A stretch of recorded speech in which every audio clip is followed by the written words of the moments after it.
Hi. Okay, tonight I'm going into hospital to have obesity surgery.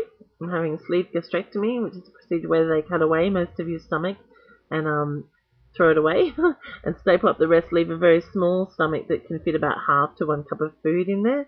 It's really successful for two reasons. I read about it, but I can't remember the exact details. But apparently, the part of the stomach that they cut away is the part that secretes some kind of hormone that actually makes you feel hungry. And when they throw that bit of your stomach away, it doesn't secrete that hormone anymore, and you just don't feel hungry. Um, so then, for people who don't actually eat because they're hungry, they just eat anyway, and they don't stop when they're not hungry anymore. It actually forces them not to be able to eat more than half to 1 cup of food. So it's quite successful. It's not a huge operation. It takes about 20 minutes, and it's a keyhole surgery, which means, well, that it means they go in through your belly button. They don't actually cut your whole stomach open, sort of thing. And yeah, it takes about 20 minutes, and you're out of hospital in 3 to 5 days. So that's what I'm having. I was supposed to have it in November last year, but all sorts of crazy stuff happened. My teenage son and his sort of charming girlfriend ran away from home and took my car and my credit card and stuff like that. And that all happened on the day I was supposed to have the surgery. So um, I had to reschedule it. My surgeon went on holidays and stuff like that. Anyway, coming up to that surgery, I had to have a sleep study where they put you in hospital overnight and they monitor your brain and your breathing and your heart rate and stuff like that. And it was discovered during that I have sleep apnea, and I've stopped breathing some crazy amount, like 900 times a night. And each time I stop breathing, my heart has to really work hard to get oxygen around my body because there isn't any fresh oxygen coming in through my mouth. And not only that, but my body doesn't get any rest at all. I was waking up with shocking headaches and absolutely exhausted all the time, falling asleep in taxis and falling asleep watching TV and stuff like that because I was just so exhausted. And it's kind of a double whammy in that when you have sleep apnea, you're so tired that you just exercise is difficult and stuff like that. And just even passive exercise, like when you're just sitting there usually and you've got a bit of energy, you're moving around a bit, like whatever. And but when you have sleep apnea, you're so tired, just like sitting there and your body's very quiet because it's trying to get some rest. Skinny people have sleep apnea too. It's back of the flap at the back of the throat can just sort of drop back when they're asleep.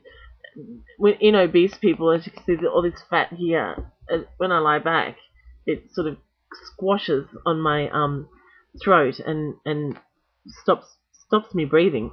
Anyway, so I have this really sexy machine, which is called a cpap machine, and it's I have to sleep with this every night. It's so charming, but I love it because I don't wake up with headaches and things anymore. But this goes over your nose, and see your mouth is still. Can you see there?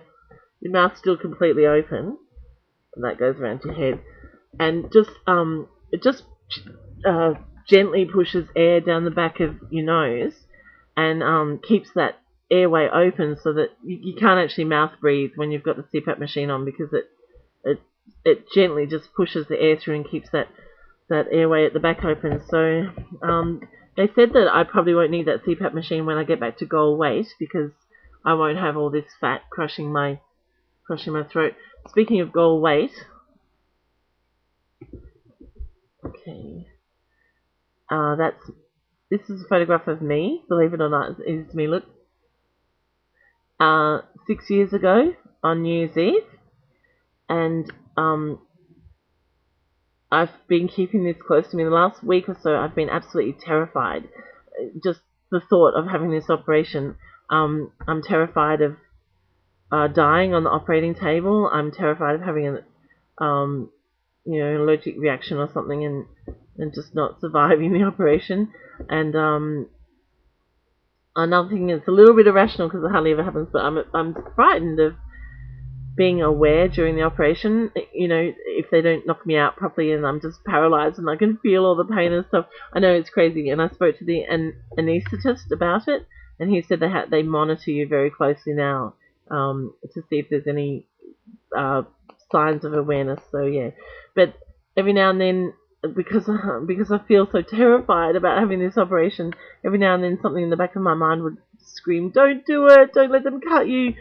Just stop eating! Just go on a diet," which is the same thing I've been trying to do for 6 years as I just got constantly more and more obese. So yeah, every time that slight thought of pulling out due to my terror crosses my mind, I just look at this photograph and it stops. It just makes my brain shut up about being so scared. This is me, and this is me trapped in some crazy body that I don't even recognize. And this fear that I have of this operation is way overcome by just my longing to be me again. So yeah, alright, I will see you. Oh, I'm just going to quickly tell you something else. You have to go on this in Australia anyway, for 2 weeks before your surgery. It's optifast, it's got all the nutrients that your body needs to stay healthy, and only like 600 calories a day or something.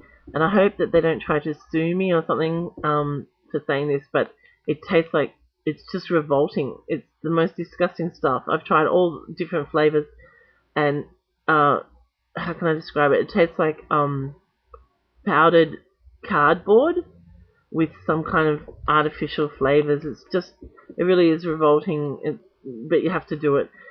Now, I found a way to make this slightly palatable, and that is to use granulated coffee, instant coffee, dried coffee. I don't know if you have that in America, but I used Machiine espresso. It was quite tasty. And now you make this up, you put it in the blender or vitomizer, and I use the vanilla one.